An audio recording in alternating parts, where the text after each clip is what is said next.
ভারতে অলরেডি দাঙ্গা চলছে, যে কিসের? পাকিস্তানের সাথে। দেখেন এ বাতাস আসলো বলে, আর যেহেতু ওখানে এতদিন পর্যন্ত আমাদের ওই চিন্তা করা লাগে নাই, কারণ ওদের সাথে আমরা দেখতে পাচ্ছি আশপাশে কোন রাষ্ট্রের মিল নেই। আপনি ভারতের সাথে দেখেন, এই যে আমি কয়েকটা রাষ্ট্র ঘুরে আসলাম, ওদের সাথে আফগানিস্তানের একটা বর্ডার আছে, মিল নেই। পাকিস্তানের সাথে তো দা কুমড়ার সম্পর্ক, ভুটানের সাথে মিল নেই, মালদ্বীপের সাথে মিল নেই, শ্রীলঙ্কার সাথেও মিল নেই, মায়ানমারের সাথে মিল নেই, চীনের সাথেও মিল নেই। আমাদের সাথে মিল ছিল, বোবো ছিল, বোবো নেই, মিল নেই।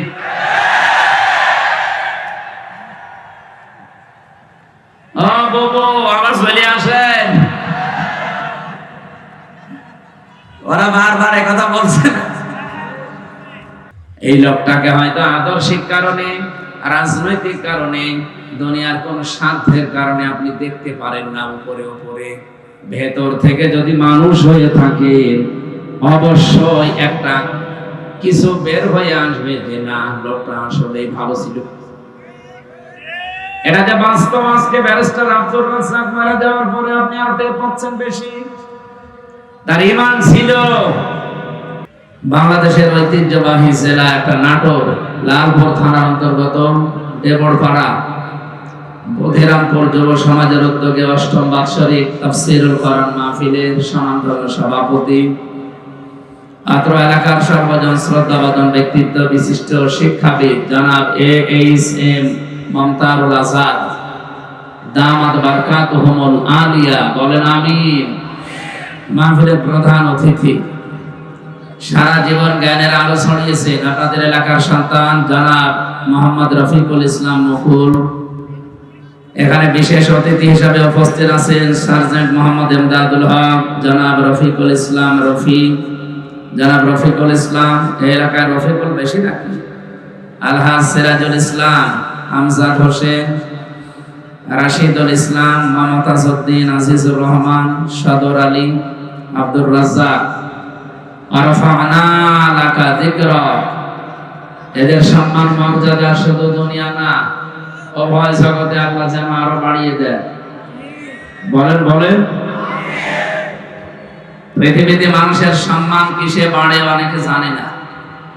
অনেক মানুষ মনে করে যে সম্মান মনে হয় জোর জবরদস্তি, মাস্তানি, এর ভেতরে মনে হয় আছে। সামনাসামনি আপনাকে হয়তো ভয়ের কারণে সম্মান দিতে পারে। সম্মান এটা কিন্তু ভয় থেকে তৈরি হয় না, ভেতর থেকে তৈরি হয় মহব্বতের সাথে। আর সম্মান, মর্যাদা, ইজ্জত এটা আল্লাহ নির্ধারণ করে দিয়েছেন নিজের জন্য, রাসূলের জন্য, আর ঈমান যাদের আছে তাদের জন্য। আলিল্লাহিল ইজ্জাতু ওয়া লিরাসূলিহি ওয়া লিল মুমিনিনা ওয়ালাকিন্নাল মুনাফিকিনা লা ইয়ালামুন। আল্লাহ তাআলা বলেন, ইজ্জত, সম্মান, মর্যাদা আমার জন্য, আমার রাসূলের জন্য, আর পৃথিবীতে যাদের ঈমান আছে আর ঈমান অনুযায়ী যারা কাজ করে তাদের জন্য। আর যদিও বাস্তবতার নিরিখে আমরা দেখি অনেকে এগুলোকে দেখতে পারে না, সম্মান দিতে চায় না সামনাসামনি। সৃষ্টি জগৎ যত আল্লাহ বানিয়েছেন, 18,000 মাখলুকাত এটা বলা হয়, এর থেকে অনেক আছে।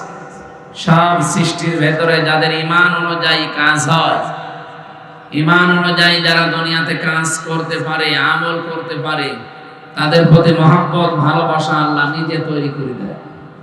এটাকে আমি বানালাম। বলেন বলেন। এখানে কি এত নড়াচড়া করুন করে?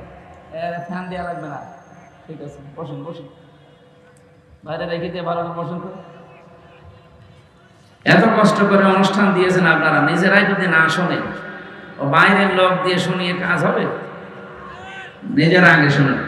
আর এখানে যদি কেউ দাঁড়ায় না, ছেলেই বসুন বসুন। মানুষের মর্যাদা, সম্মান যেহেতু আল্লাহ ঈমান এবং এই ঈমানের উপরে ভিত্তি করে যারা কাজ করবে তাদের প্রতি এটা নির্ধারণ করে দিয়েছেন, নির্দিষ্ট করে দিয়েছেন।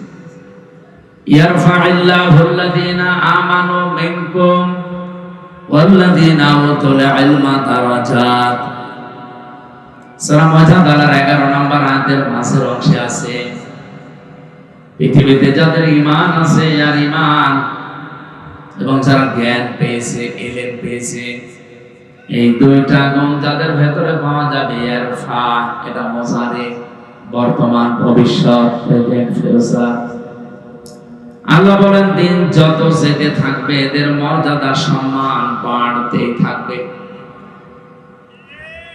আয়াতের ব্যাখ্যায় আমি একটা আয়াত পেয়েছি সূরা মারিয়ামের 96 নম্বর আয়াত, ইন্নাল্লাযীনা আমানু ওয়া আমিলুস সালিহাতি সায়াজআলু লাহুমুর রাহমানু উদ্দা।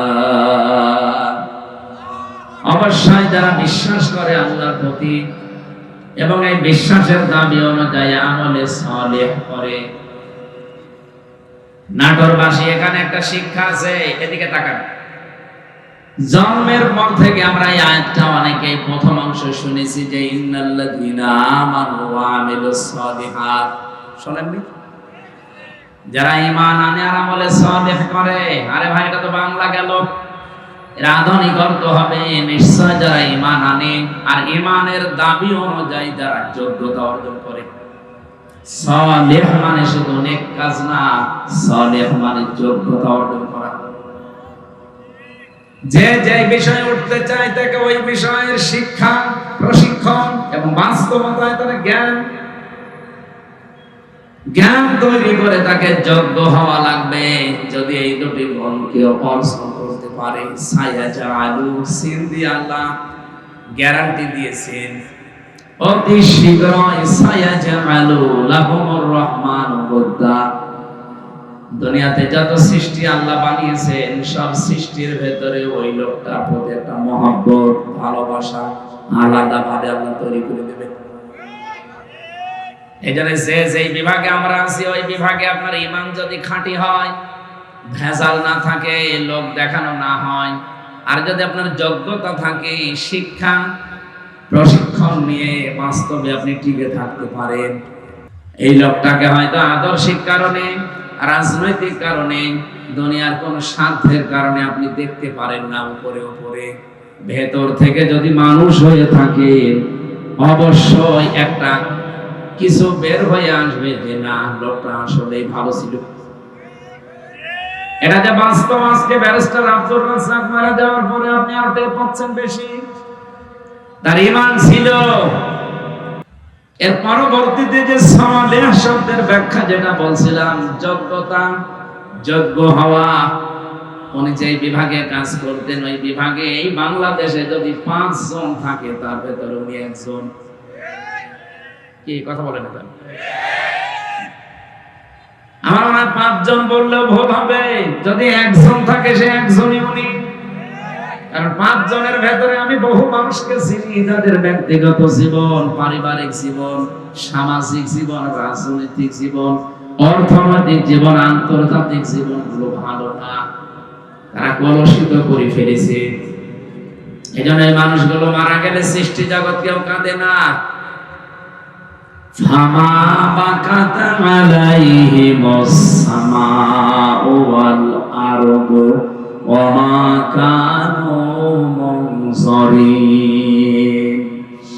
সূরা দোখানের 29 নম্বর আয়াতে আল্লাহ বলেন, এমন মানুষ দুনিয়া থেকে বিদায় নিয়ে চলে যায়, ওর জন্য আকাশেও কেউ কাঁদে না, জমিনেও কেউ কাঁদে না, ইন্না লিল্লাহ পড়ে না।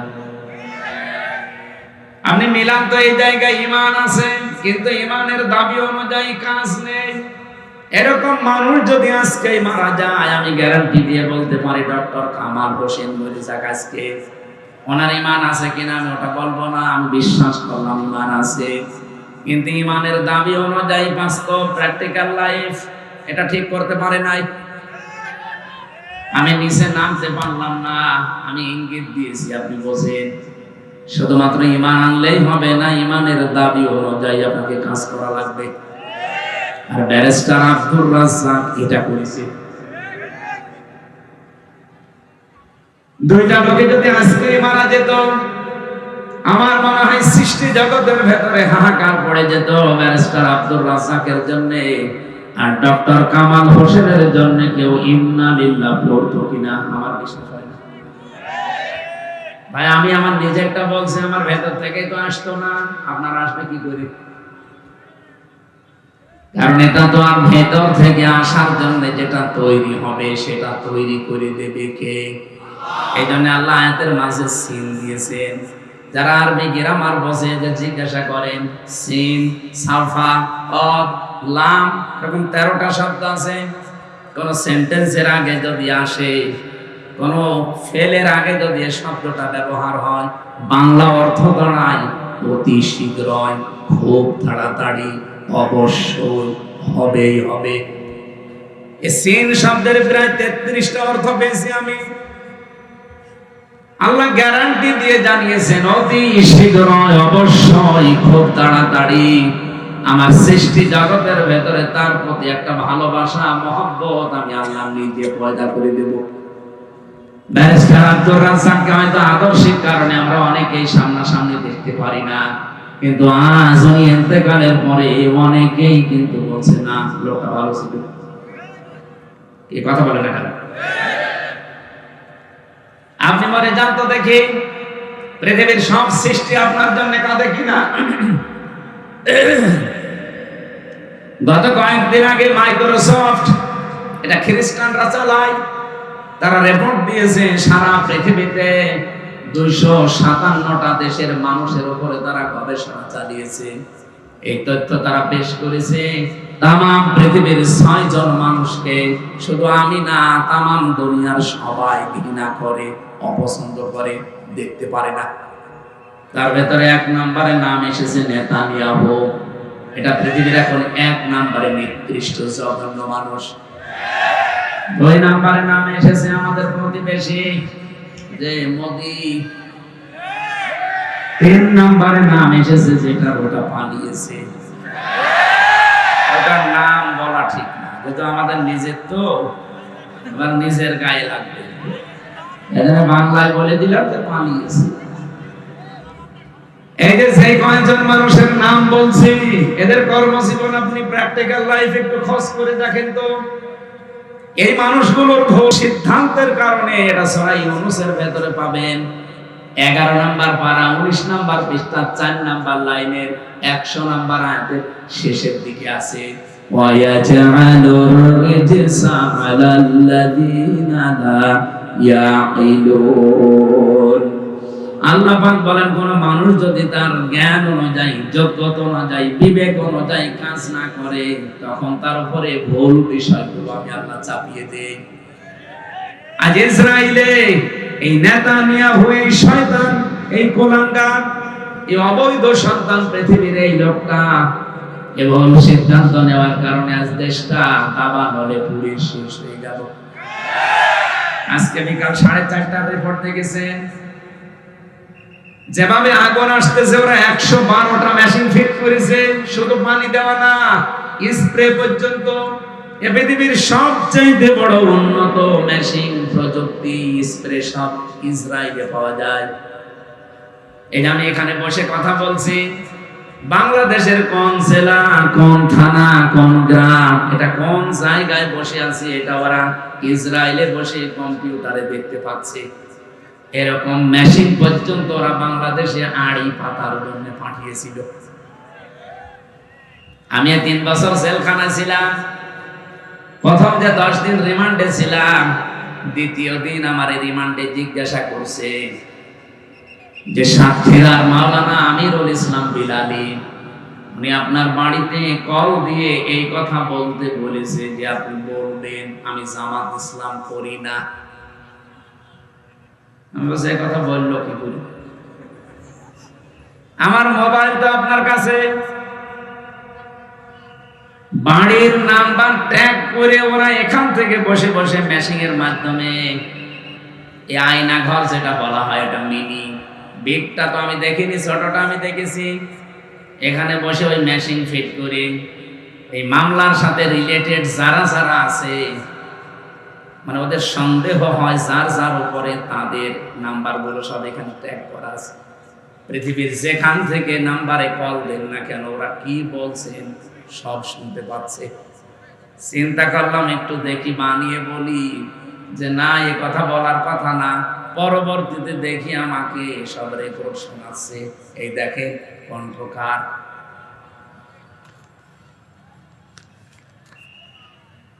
আমার ভাইরা, আমি যে কথা বলতে চাচ্ছি, পৃথিবীর সবচাইতে বড় উন্নত প্রযুক্তি এই পৃথিবীতে এখন ইসরায়েলের। এরা 112টা মেশিন ফিট করার পর শুধু পানি ছিটাচ্ছে তা না, স্প্রে পর্যন্ত দিচ্ছে উন্নত জাতের। কি হচ্ছে, যত পানি দেওয়া হয়, যত ঔষধ ছিটানো হয়, যত স্প্রে দেওয়া হয়, আগুন আরো তত বাড়ে। এমনকি জাহাজ পর্যন্ত পড়ে গেছে, হেলিকপ্টার এবং প্লেন, উড়োজাহাজ পর্যন্ত পুড়ে ভস্ম হয়ে গেছে। কারণ আগুন তো আর হামজা চালায়নি, আগুন জ্বালিয়েছে কে? আপনার ভুল সিদ্ধান্তের কারণে কিন্তু আপনার এলাকা সব ধ্বংস হয়ে যাবে। এই জন্য এজালুর রিজসা। আজ আমাদের পাশের এই দ্বিতীয় নিকৃষ্ট মানুষ এই মোদি, তার ভুল সিদ্ধান্তের কারণে আগামীর পৃথিবী বসবাসের অযোগ্য হয়ে যাচ্ছে। 3 দিন আগে এই জন্য গোবিন্দ পরামানিক, বাংলাদেশি হিন্দু মহাজোটের মহাসচিব যিনি গোবিন্দ চন্দ্র পরামানিক, উনি অলরেডি জানিয়ে দিয়েছে, হে ভারত সহ বিশ্বের হিন্দু ভাইরা, আপনারা এই মাতাল মোদিকে থামান। এ মাতাল যদি না থামে, সামনে পৃথিবী বসবাসের অযোগ্য হয়ে যাবে। কারণ এখন অলরেডি ওরা দাঙ্গা লাগিয়ে দিয়েছে। কি কথা বলছেন? ভারতে অলরেডি দাঙ্গা চলছে। যে কিসের? পাকিস্তানের সাথে। দেখেন, বাতাস আসলো বলে। আর যেহেতু ওখানে এতদিন পর্যন্ত আমাদের ওই চিন্তা করা লাগে নাই, কারণ ওদের সাথে আমরা দেখতে পাচ্ছি আশপাশে কোনো রাষ্ট্রের মিল নেই। আপনি ভারতের সাথে দেখেন, এই যে আমি কয়েকটা রাষ্ট্র ঘুরে আসলাম, ওদের সাথে আফগানিস্তানের একটা বর্ডার আছে, মিল নেই। পাকিস্তানের সাথে তো দা কুমড়ার সম্পর্ক, ভুটানের সাথে মিল নেই, মালদ্বীপের সাথে মিল নেই, শ্রীলঙ্কার সাথেও মিল নেই, মায়ানমারের সাথে মিল নেই, চীনের সাথেও মিল নেই। আমাদের সাথে মিল ছিল, বোবো ছিল, বোবো নেই, মিল নেই।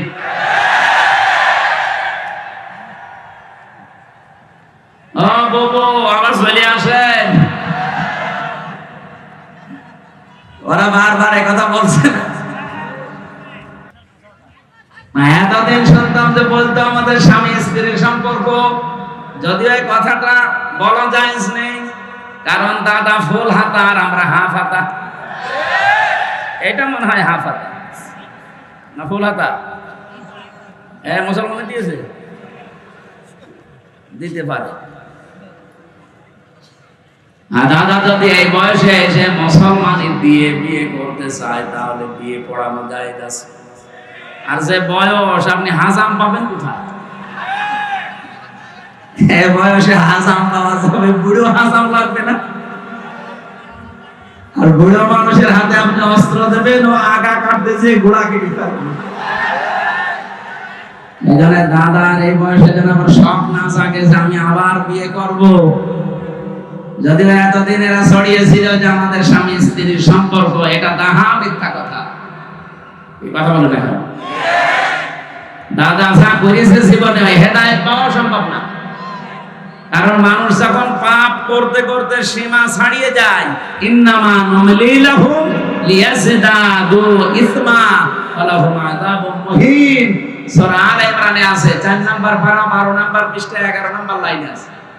কোন মানুষ যদি পৃথিবীতে পাপের সীমা ছাড়িয়ে ফেলে, তখন আমি আল্লাহ ওকে অপমানজনক শাস্তির ভেতরে ফেলে দেই, আর সেইটা ওদের কপালে আসতেছে। ওরা যা করেছে পাপ সীমা না, সীমা ছাড়িয়ে আরো আরেক সীমায় চলে গেছে। কতগুলো আল্লাহর ঘর ওরা ভেঙেছে, আপনি দেখতে পাচ্ছেন। 1500 বছর আগে আব্রাহাম নামক একটা লোক শুধুমাত্র আল্লাহর একটা ঘর ভাঙার চেষ্টা করেছিল, ভাঙতে পারে না। তাই তাদেরকে আল্লাহ আবাবিল পাঠিয়ে, কি আপনি আসেন কেন? আপনার কাছে পানি কে চেয়েছে? লাগবে না ভাই, না আপনি তো শুনছেন না, তাহলে এসব ঝামেলায় আছেন। না না, কিচ্ছু করা লাগবে না, কিছু লাগলে আমি আপনাকে বলবো। ভালো করে শুনেন কি বলতে চায়। ১৫০০ বছর আগে ওরা একটা ঘর শুধু আল্লাহর বাইতুল্লাহ কাবা শরীফ ভাঙার চেষ্টা করেছিল, ভাঙতে পারে না। ১.৫ কিলোমিটার আগ থেকে ওদেরকে কাজ মাকুল বানিয়ে দিয়েছে আল্লাহ। কি কথা বলেন এখানে? আর এখন একটা দুইটা না, কতগুলো ঘর তারা ভেঙে দিল ধোয়া ধোয়া তুলে। কি ধোয়া? ধোয়া ধোয়া। ওরা এখন ধোয়া তুলেছে যে এই জায়গায় নাকি মন্দির ছিল, এই জন্য ভেঙে এখন আবার মন্দির বানাবো। পৃথিবীর মানুষ মাটির নিচে তেল পায়, গ্যাস পায়, সোনা পায়, রূপা পায়, আর ওই শয়তানরা শুধু মাটির নিচে মন্দির পায়। ওরা যদি মানে উলঙ্গ করে পিটাতে পারতাম,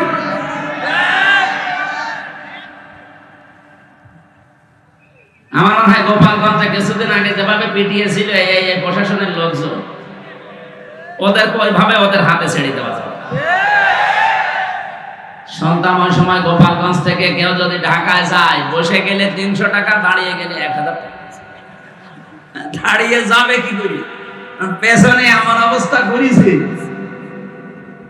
এখন আল্লাহর ঘরগুলো যারা এই ধোয়া ধোয়া তুলে ভেঙে দিচ্ছে, আমার মনে হয় তাদেরকেও এই প্রশাসনের হাতে ছেড়ে দেওয়া দরকার। নে পেছনে কি অবস্থা হয় দেখ। এখন যদি বাংলাদেশে আওয়াজ তুলি আমরা যে ঢাকার স্বামীবাগে ইসকন মন্দির ৫০০ বছর আগে এখানে মসজিদ ছিল, ভেঙে আমরা মসজিদ বানাবো, মানবেন? আপনি মুসলমান তাই বলছেন না, আর হিন্দুরা মানবে? এই জন্যে গোবিন্দ পরমাণিক জানিয়েছে পৃথিবীর হিন্দুরা আপনারা একটু সচেতন হন। এই মাতাল লোকটাকে যদি না থামান, এর এই ভুল সিদ্ধান্তের কারণে এমন কিছু নাজিল হবে যেটা টাকাল দেওয়া সম্ভব হবে না। এই জন্য আমাদের দেশে এরকম কিছু হাওয়া আমরা পাচ্ছি। আপনি কি খেয়াল করেছেন কিছু? নারী কমিশন যে ৩১৮ পৃষ্ঠার যে রিপোর্ট দিয়েছে, আমি পুরাটা পড়েছি। এই ৪ দিন মিলে পুরাটা শেষ করে আমি ১৩টা ভুল পেয়েছি, বাকি সবই ভুল। এই ১৩টা ১০০ ভাগের ১০০ ভাগ ভুল।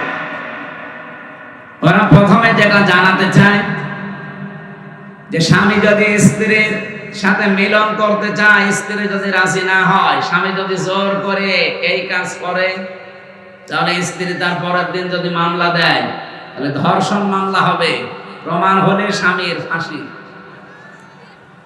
আমি আপনার কথা মেনে নিলাম ভাই, স্বামী জোর করে আপনাকে সংসার করতে চায়, আপনি রাজি না, আপনি ধর্ষণ মামলা দিলেন। আমার প্রশ্ন হচ্ছে, ফাঁসি দেওয়ার জন্য সাক্ষী লাগবে না? কথা বলছেন না কেন? এখন ওই জায়গায় কেউ কি ছিল যারা সাক্ষী দেওয়ার মতো? অথবা ওখানে সিসি ক্যামেরা দিয়ে রাখা লাগবে, অথবা ইউটিউবারদের পাঠিয়ে দেওয়া লাগবে। আপনি এদেরকে পাঠালে হবে? আমার এই জন্য একটা একটা করে যখন পড়লাম, আমার মনে হচ্ছিল এগুলো মেয়াদ উত্তীর্ণ গাঁজা খেয়েছি। ওদেরকে আর বাইরে রাখা ঠিক না, ওদের রুচি, ওদের সব বিকৃতি হয়ে গেছে, চেহারাও বিকৃত হয়ে গেছে। যে কয়টা চেহারা দেখলাম, একটাও মহিলার মতো লাগছে না। এখানে যারা পুরুষ মানুষ আছে, আমরা ঘোষণা দেব কি, পুরুষ ভাইরা পুরুষ প্যান্ডেলে চলে আসে, মেয়েরা মহিলা প্যান্ডেলে চলে যান। আর যারা মহিলা না, পুরুষ না, ওদের কোন প্যান্ডেলে পাঠাবো? আমি ওদের চেহারার দিকে তাকিয়ে আমার মনে হচ্ছিল ওগুলো মনে হয় তৃতীয় লিঙ্গ। আপনি তৃতীয় লিঙ্গের কোনো কিছু বলতে পারেন, আপনি মহিলাদের পক্ষে বিপক্ষে কথা বলেন কোন কারণে? আপনি মহিলা, মেয়ে লোক হওয়ার জন্য যে সমস্ত সিমটম দরকার আপনার তো কিছুই নেই। আমি নিচে নামলাম না, অনেক সাররা আছে তাই। এই জন্য আমার মনে হয় এদেরকে আর বাইরে রাখা ঠিক না। এদের পেছনে অবশ্যই রাঘব বোয়াল আছে, আমরা জানি। পৃথিবীর কোন রাঘব বোয়ালে কাজ হবে না। এদেশে ৯২% মুসলমান যতদিন আমরা আছি, কিছু না থাক আমাদের, অন্তত লা ইলাহা ইল্লাল্লাহ। এই কথা বলেন না কেন? এজন্য আমরা চাই খুব তাড়া। আমি কয়েকদিন আগে গিয়েছিলাম হেমায়তপুর দেখার জন্য, যে দেখি পাগল এখন আর অত বেশি নেই। জিজ্ঞাসা করলাম একজনকে, বলছো হুজুর এখন প্রায় ভালো হয়ে যায়, পাঠিয়ে দেয়। কয়েকজন আছে, আমার তো মনে হচ্ছে নতুন কিছু পাগলের আমদানি হচ্ছে, এদের পাঠানো দরকার।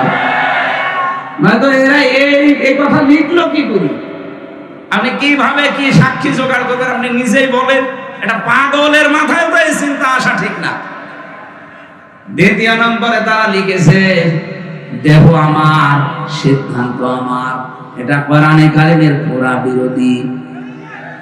আল্লাহ পাক বলেন আলাহুল খালাক ওয়াল আমরু তাবারাকাল্লাহু রাব্বুল আলামিন। সৃষ্টি যার, সিদ্ধান্ত তার। কথা বলেন না কেন? আপনি কোন সাহসে বললেন যে দেহ আমার, সিদ্ধান্ত আমার? এ দেহ আপনার কে বলেছে? আমি এখন 33 বছর বয়সে আছি, 34 বছর বয়স আগে বলেন তো আমার অস্তিত্ব ছিল? আমির হামজা না, আমার মা বাবার তো বিয়েও হয়নি 35 বছর আগে। তার মানে উল্লেখ করার মতো আমি আর কিছু ছিলাম না। হামজা তো দূরের কথা, আমাকে পর্যন্ত নিয়ে এসে বসিয়েছেন তিনি কে? নেই থেকে হামজা পর্যন্ত যিনি বানিয়েছে, আস্তে আস্তে করে তার নাম আরবিতে বলা হয় রব। তারবিয়াতুশ শাইই ইলা কামালিহি শাইআন ফাশাইআন।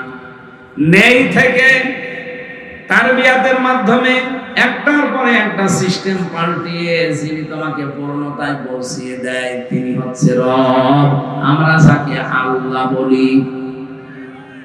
সুতরাং যারা এই কথা লিখেছেন তাদের তো ঈমান নেই। আর কোরআনে কারিমের সূরা আরাফের 54 নম্বর আয়াতের পুরা বিরুদ্ধে এই কথা যে দেহ আমার, সিদ্ধান্ত আমার। আপনি আল্লাহর সাথে বিদ্রোহ করেছেন, আপনি বেঈমান হয়ে গেছেন। এই নারী কমিশনে যারা আছে এদেরকে যদি তাওবা করানো না হয়, এই মানুষগুলো যদি নতুন করে মুসলমান না হয়, ঘোষণা দিয়ে গেলাম আজকে রেকর্ড হচ্ছে, এদের একজনও যদি মারা যায় এদের জানাজাও জায়েজ নেই, কবরে দেওয়া জায়েজ নেই। কারণ জানাজা পড়াবো কি দিয়ে আমি, আর কবরে দেব কি বলে? বিসমিল্লাহি ওয়া আলা মিল্লাতি রাসূলিল্লাহ। এ পুরো কথাটা এত মিথ্যা হয়ে যাবে যে আল্লাহর নামের উপরে, রাসূলের আদর্শের উপরে রেখে গেলাম। কই আপনি তো আল্লাহর নামেও নেই, রাসূলের আদর্শেও নেই। এই কথা বলছেন না কেন? এই জন্য আপনাকে আমি রাখবো কি করে? আপনার জন্য আমি মিথ্যাবাদী হব? কি কথা বলেন না কেন ভাই? আমি আপনার জন্য মিথ্যাবাদী হব? এই জন্য আপনাকে কবরে দেওয়াও ঠিক হবে না, জানাজাও ঠিক হবে না। আপনারা একটা কাজ করা যায় না, আপনারা হিন্দুদের মতো পড়িয়ে ফেললেও হবে না, কারণ হিন্দুরা তো মানবে না। আপনারা করব কি? কুকুর দিয়ে খাওয়ানো লাগবে। ডক্টর আহমদ শরীফ ঢাকা বিশ্ববিদ্যালয়ের এক শিক্ষক, ও বলেছিল আল্লাহ বলতে কেউ নেই। ছাত্ররা জিজ্ঞাসা করছে, স্যার আপনি এই কথা বললেন? যা বলেছি, যা দেখি না তা বিশ্বাস করি না, এই জন্য ইসলাম ধর্ম আমি মানি না। তাহলে হিন্দু ধর্ম মানেন? বলছে না, ও ধর্ম আমি মানি না। তাহলে আপনি যদি মুসলমান দাবি না করেন, হিন্দু দাবি না করেন, আপনাকে তো পোড়ানো যাবে না, কবরে দেওয়া যাবে না, কি করব? বলছে আমার লাশটা ঢাকার মেডিকেল কলেজে দিয়ে দিও। ছাত্র ছাত্রীরা আমার লাশ কেটে গবেষণা করবে, শিক্ষা পাবে। মারা যাওয়ার পরে অ্যাম্বুলেন্সে করে নিয়ে গেছে ঢাকা ভার্সিটিতে, ঢাকা মেডিকেলের মুসলমান ছাত্র ছাত্রী যারা, তারা মিছিল আরম্ভ করেছে, জানে না এই নাস্তিকের লাশ আমরা এখানে ঢুকতে দেব না, কারণ যে আল্লাহকেই মানে না, ওরে কেটে আমরা কি পাবো? ওর নাপাক শরীর যেন এখানে না ঢোকে। অ্যাম্বুলেন্সের ড্রাইভার চিন্তা করছে, ভার্সিটি ছেলে মেয়েরা ও না জানি খেপে গেলে আমার গাড়িতে যদি আঙুল লাগিয়ে দেয়, ও মরা শয়তানের সাথে আমি জীবিত মাংস পড়ি যাব। দরকার নাই ভিক্ষা, আগে কুকুর সামলা দে, গাড়ি ঘুরিয়ে টান। এখন ঢাকা মেডিকেল লাইনে হিন্দুদের মতো পুড়িয়ে ফেলা হয়নি, মুসলমানের কবরে দেওয়া হয়নি। কি হয়েছে? জীবনের শেষ ইতিহাস আমি পড়ে দেখেছি। হয়তো ওকে ডাস্টবিনে ফেলে দেওয়া হয়েছে, কুকুরে সিগারে খেয়েছে। আহ্বান জানাচ্ছে, যদি কপালে হেদায়েতের মতো কিছু থাকে আপনি ফিরে আসবেন, আর যদি একেবারে আবু জেহেলের মতো হয়ে যান, এই দোয়ায় কাজ হবে না। আমরা বলছিলাম কি, একটা একটা করে আল্লাহর আইন করো, যারা পাল্টিয়ে আপনাদের নিজেদের জীবনেও ক্ষমতা নেই, আপনার পেছনে কারা রাখবো বয়াল আছে। ডক্টর মোহাম্মদ ইউনূসকে আহ্বান জানাবো, এগুলো ধরেন, না হলে এই ভুল সিদ্ধান্তের কারণে ইসরায়েলের মতো আমেরিকার মতো যদি দাবানল একবার চলে ওঠে বাংলাদেশে, শুধুমাত্র বন জঙ্গলের দাবানল না, মুসলমানদের দাবানল সামাল দেওয়া যাবে না।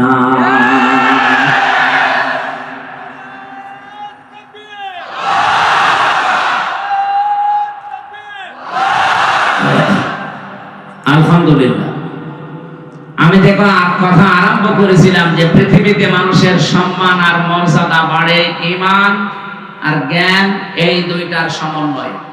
যাদের জন্য এতক্ষণ দোয়া করার জন্য এই কথাগুলো বললাম, এত মানুষের নাম আমি একবারে বলেছি, ওয়ারফা'না লাকা যিকরাক বলেছি।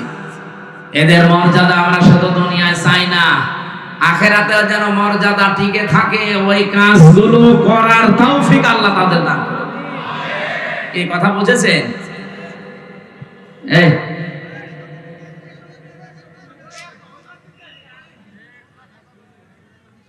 আপনারা এখানে আসেন, আসেন, আসেন।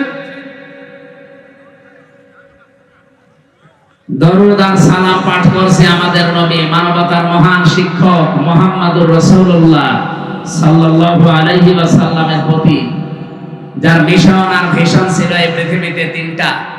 আমরা যেহেতু নবীর উম্মত দাবি করছে, এখানে আমার মনে হয় অন্য ধর্মের লোক নেই, আছে?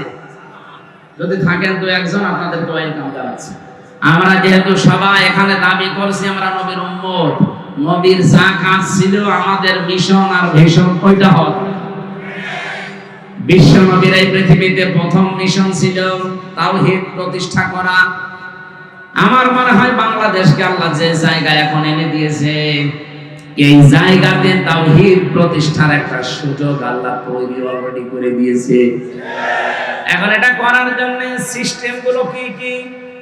১৫০০ বছর আগে আল্লাহ সিস্টেমটা জানিয়েছেন সূরা আলে ইমরান ৩ নাম্বার পারা ১৭ নাম্বার পৃষ্ঠার ২ নাম্বার লাইনের ৬৪ নাম্বার আয়াতে আছে। এটা আমার রেকর্ড হচ্ছে বলে বললাম। সারা পৃথিবীতে এখন বিশেষ করে বাংলাদেশে যারা আমরা আছি, এখানে আল্লাহ ৩টা পদ্ধতি জানিয়েছেন। এই ৩টা পদ্ধতি সামনে আমাদের এখনই অ্যাপ্লাই করা দরকার। হালাল কিতাবি তাআলাউ ইলা কালিমাতিন সাওয়াইন বাইনানা ওয়া বাইনাকুম আল্লা না'বুদা ইল্লাল্লাহ ওয়া লা নুশরিকা বিহি শাইআ ইলা আখিরি। এদিকে তাকান। আল্লাহ পাক বলেন, নবী আপনি ডাকবেন যারা কিতাবের দাবি করে, হে আহলে কিতাবরা এদিকে আসো। আমি বাইরের দেশগুলোতে যখন ঘুরি, আহলে কিতাব যারা দাবি করে ওদেরকে আমি জিজ্ঞাসা করেছি, এদিকে তাকান। কয়েকদিন আগে মালয়েশিয়া, সিঙ্গাপুর, থাইল্যান্ড এই দেশগুলো ঘুরছিলাম। ট্রেনে যখন যাওয়ার সময়, বাসে যাওয়ার সময় সিট পড়ে পাশে, যার নাম জিজ্ঞাসা করলে চেহারা দেখে মনে হয় যে মুসলমান, যে নাম জিজ্ঞাসা করে দেখি খ্রিস্টানের নাম বলছে। বললাম আপনার নবীর নাম কি? What is your prophet? তখন বলে যে যিশু। যিশু মানে ঈসা আলাইহিস সালাম। খ্রিস্টান তো ঈসা বলে। ইহুদির সাথে যদি দেখা হয়, জিজ্ঞাসা করি আপনার নাম, ওর নাম শুনলে আমি বুঝি সেটা ইহুদির নাম। আর নবীর নাম কি? বলে জোসেফ। জোসেফ মানে মুসা আলাইহিস সালাম। ওরা ইব্রাহিম নবীকে আব্রাহাম বলে ডাকে, ওরা দাউদ নবীকে ডেভিড বলে ডাকে। ওদের নিজেদের নবীর নাম তারা পাল্টিয়ে ফেলেছে। যেহেতু আহলে কিতাব দাবি করলো, এই পৃথিবীতে এখন কিতাবওয়ালা আহলে কিতাব নেই। ইহুদি যারা দাবি করছে ওরা মুসা নবীর আদর্শের উপরে নেই। আজ খ্রিস্টান 250 কোটি, ওরা দাবি করছে ওদের নবীর নাম যিশু, অথচ হযরত ঈসা নবীর আদর্শের উপরে ওরা নেই। হযরত ঈসার জীবনী পড়ে দেখেন, পুরা জীবনী আমি পড়ে দেখেছি, হযরত ঈসা পৃথিবীতে জাগতিক সম্পদ বলতে কিচ্ছু ছিল না। একটা জিনিস ছিল, শুধু পানি খাওয়ার একটা গ্লাস। উনি নদীর ধার দিয়ে একবার যাচ্ছিলেন, হঠাৎ দেখলেন একটা লোক পানি পান করছে নদী থেকে এই আজলা দিয়ে, দয়া হাতের ভেতরে পানি নিয়ে পানি পান করছে। অনেকক্ষণ দাঁড়িয়ে দাঁড়িয়ে দেখলেন, ডাক দিয়ে বলে, রব্বুল আলামিন, আমি তো মনে করছিলাম যে আমার মতো গরিব মানুষ এই পৃথিবীতে আর নেই, এখন দেখি এই লোকটা আমার চাইতেও গরিব। আমার তো পানি খাওয়ার অন্তত একটা মগ আছে, একটা গ্লাস আছে, জগ আছে, আর ওর তো কিছু নেই। এটা তিনি নদীর ভেতরে ছড়িয়ে মেরে বললেন, পৃথিবীর কোন জাগতিক সম্পদ আমার দরকার নেই। আর আপনি তাকান আজ খ্রিস্টানদের দিকে, তাদের যে বিলাসবহুল জীবন, তারা যদি ঈসা নবীর উম্মত দাবি করে, হযরত ঈসা যেভাবে চলেছিলেন সেইভাবে তাদের চলা দরকার ছিল। কথা বলেন না কেন? আমার যে হাদিস পড়েছিলাম, এই হাদিসের শেষের দিকে হযরত ঈসার জীবনের কিছু কথাগুলো আছে। আমি যাব সামনের দিকে ইনশাআল্লাহ। আমি যে কথা এখন বলতে চাই, বাংলাদেশের মানুষ আমরা 92% যেহেতু মুসলমান, অন্য ধর্মের মানুষগুলোকে আমরা বাদ দিলাম, ওই 8% বাদ, 92% তো আমরা। আসেন আমরা নবীর এই তাওহীদ প্রতিষ্ঠার মিশনটা হাতে নেই, সুযোগ একটা এসেছে। আসেন একবারে আমরা সবাই এক জায়গায় এই 3টা কথাকে মেনে নেওয়ার চেষ্টা করি। 1 নম্বরে, আল্লাহ না'বুদা ইল্লাল্লাহ, আজকে থেকে আমরা আল্লাহ বাদে আর কারো ইবাদত করব না। বাংলাদেশ জামাত ইসলামীর শ্রদ্ধাভাজন আমিরে জামাত সেদিন কিন্তু এই যে কোন জেলায় তিনি গিয়েছিলেন, ময়মনসিংহ।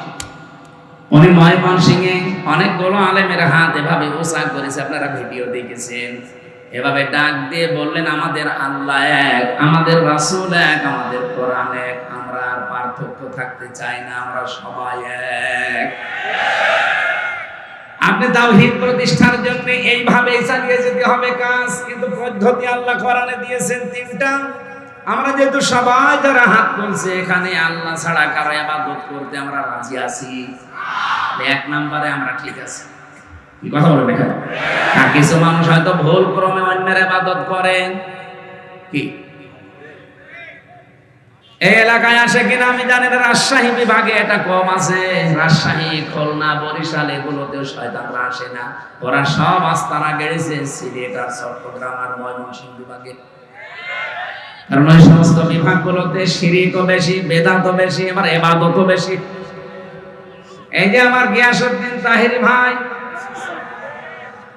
আমি নাম বলতাম না, মনে চলে এসেছে তাই, উনি যে ইবাদত করে, জিকির একটা ইবাদত না? উনি জিকির করে কি আল্লাহর নামে? কিছুক্ষণ যদি আল্লাহর নামে করেও বলবে, দেখেন ইয়া আলী বাবা, শাহ আলী বাবা, কেল্লা বাবা, ফতে বাবা, এমনকি আগলা বাবা, পাগলা বাবা জিকির হচ্ছে। আমার প্রশ্ন হচ্ছে, আল্লাহর পরিবর্তে যে নামগুলো বললেন এগুলো জিকির করা জায়েজ না হারাম? কোথায় আছে? কোরআনে আছে। ওরা কোথায় আছে? এখন যদি বলি ওর পেটে বোম মারলো বলতে পারবে আছে। সূরা আরাফে আছে, 9 নাম্বার পারা, 13 নাম্বার পৃষ্ঠা, 4 নাম্বার লাইনের 180 নাম্বার আয়াতে আছে, ওয়ালিল্লাহিল আসমাউল হুসনা ফাদউহু বিহা ওয়া দারুল্লাযীনা ইউলহিদুনা ফি আসমাই। আল্লাহ পাক বলেন, আমার অনেক সুন্দর সুন্দর নাম আছে। এই যে আল্লাহর নাম আমরা অনেকে এখানে জানি, স্যারকে যদি জিজ্ঞাসা করি কয়টা বলেন তো, আল্লাহর নাম কয়টা? 99টা। এটা কায়দায় পড়েছিল ছোটবেলায়, আমরাও পড়েছি। তাফসিরে ফি জিলালিল কোরআনে আল্লাহর নাম পেয়েছি 5000। যদিও আমরা সবগুলো এখন অনেকে জানি না, আপনি 5000 নামের যে কোনো একটা নামে আল্লাহকে ডাকতে পারেন, কোনো অসুবিধা নেই। কিন্তু সাবধান, ওয়াদারুল্লাযিনা ইলহিদুনা ফি আসমাই, আল্লাহর নামকে যারা ইলহাদ করে, ইলহাদ মানে পরিবর্ধন করে ফেলা, উলট পালট করে ডাকা, পাল্টিয়ে ফেলা। উনি যে ইয়ালি বাবা, শালি বাবা, কেল্লা বাবা, ফতে বাবা, আল্লাহর সাথে কোনো মিল আছে? ওরা নামই পাল্টিয়ে ফেলেছেন। এজন্য আল্লাহ বলেন, আমার নাম যারা পাল্টিয়ে ডাকে, উলট পালট করে দেয়, আমার নাম বাদ দিয়ে অন্য কাউকে ডাকে, তাদের সাথে তোমরা ডাকবা না। কে বলছে? সুতরাং আজকে থেকে যারা আল্লাহ বাদে অন্যের ইবাদত করছে তারা বাদ। এদেশে ঐক্য যদি প্রতিষ্ঠা করতে হয় তাহলে আল্লাহর ইবাদতের বাইরে যারা, ওরা বাদ। এক কথা বলেন না কেন? সেটা যদি জামাত ইসলামকে বাদ দেওয়া লাগে বাদ দিয়ে দেন, যদি হেফাজত ইসলাম বাদ দেওয়া লাগে বাদ দিয়ে দেন। আপনি একা হন তাও অসুবিধা নেই, কিন্তু আমরা আল্লাহর ইবাদত করতে চাই নির্ভেজাল। আল্লাহ নাবুদা ইল্লাল্লাহ, নবী আপনি ওদের বলেন যে আসো আমরা আল্লাহর ইবাদত করি, এর সাথে অন্য কাউকে জানার। 2 নম্বরে ওয়ালা নুশরিকা বিহি শাইআ, আল্লাহর ইবাদতের সাথে আমরা কাউকে শিরিক করব বলেন বলেন। এবার এই পয়েন্টের উপর আমি 2 মিনিট কথা বলতে চাই, ভালো করে শুনবেন। যেহেতু আল্লাহর ইবাদতের সাথে আমরা আর কাউকে শিরিক করতে চাই না, শিরিকের ব্যাখ্যা আমি বহু জায়গায় নাটোর জেলায় বলেছি। শিরিক বিল জাত, শিরিক বিল সিফাত, শিরিক বিল ইখতিয়ারাত, শিরিক বিল হুকুক। এটা হলো পয়েন্ট আকারে যদি আপনি শ্রেণী বিন্যাস করেন 120 প্রকার পাবেন। এটা তাফসীরে কাবীরের ভেতরে আছে, আল্লামা ফখরুদ্দীন রাজি লিখেছেন। এক কথায় জবাব দিলাম যে আল্লাহ যেটা পারে ওইটা অন্য কেউ পারে, এই বিশ্বাস করার নাম শিরিক। এক কথা বোঝা যায়নি? আল্লাহ যেটা পারে ওইটা অন্য কেউ পারে, এই বিশ্বাস করার নাম। এদেশে বিশ্বাস নেই। বলেন বলেন বলেন তো, সন্তান দিতে পারে কে? অন্য কেউ পারে। যারা অন্য কাউকে বিশ্বাস করেন আপনি কিন্তু শিরিক করছেন, আর শিরিক করলে আপনি মুশরিক। এ পর্যন্ত বুঝেছেন? এবার আসেন 2 নম্বরে, এই জমিন বানিয়েছে কে? এই জমিন বানিয়েছে আল্লাহ, এখানে আইনও চলবে আল্লাহর। আলা লাহুল খালকু ওয়াল আমরু, এই আয়াতটার প্রমাণ। সুতরাং আল্লাহর এই জমিনে যারা অন্যের আইন এখানে প্রতিষ্ঠা করার জন্য চেষ্টা করেন, এর জন্য দল করেন, এর জন্য আপনি মিছিল মিটিং করেন, এর জন্য ভোট করেন, টাকা পয়সা খরচ করেন, আপনি শিরিক করছেন। এত সহজে বলার পরেও কেউ যদি না বোঝার ভান করে থাকে, আমার মনে হয় আপনার কপালে আর হেদায়েত নেই। বলেন তো, বোঝেন নাকি? হাত বলেন তো।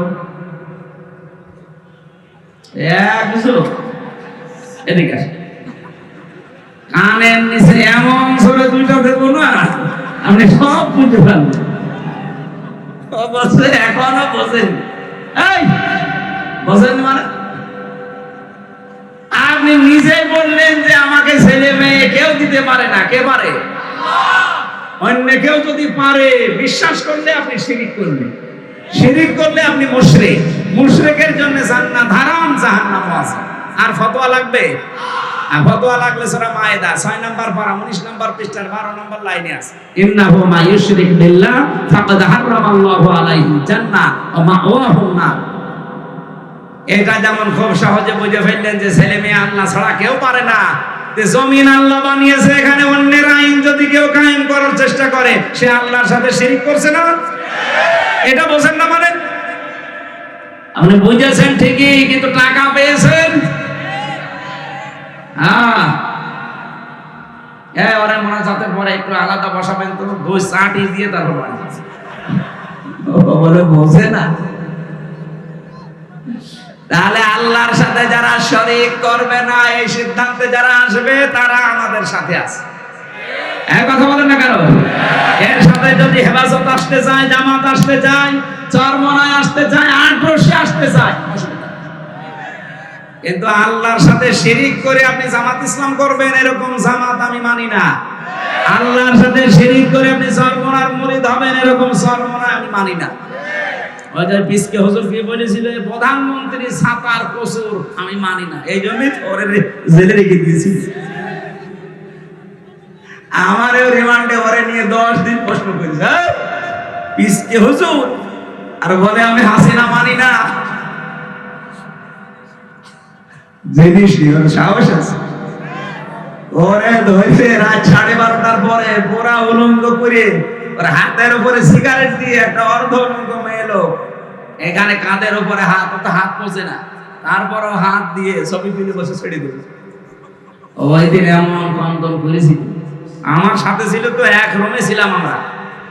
আমার বলছে হামজা ভাই আমি এমনি ছোট মানুষ, আমার জিনিসপত্র সব ছোট ছোট, হ্যাঁ আসলে ছোট, কতটুকু আমার এ পর্যন্ত বলেন, আমার যদি মাজা পর্যন্ত হয় তো ওর কি আছে। তারপরে ওরে একটা বাচ্চা হয়েছে আলহামদুলিল্লাহ। তো আমার বলছে না 12:30টার পরে আমার ওই হাতির ছিলে 2 দিকে রাস্তা ব্লক করে আমার এইভাবে অত্যাচার করছিল, এমন কান্না কাঁদলাম। ওই দিন এক এসআইকে ডেকে বললাম যে ভাই আপনারা যা করছেন এটা কি ওই হারুন আঙ্কেল, ওই যে হাউ আঙ্কেল এ স্যার কি জানে? জানে না মানে উনি তো করাচ্ছে। ও উনি করাচ্ছে, অথচ দিনের বেলায় দেখা করতে এসে বলো হুজুর কেমন আছেন, ভালো আছেন, সব কিছু খোঁজ নিয়ে যায়, আর উনি এটা করাচ্ছে।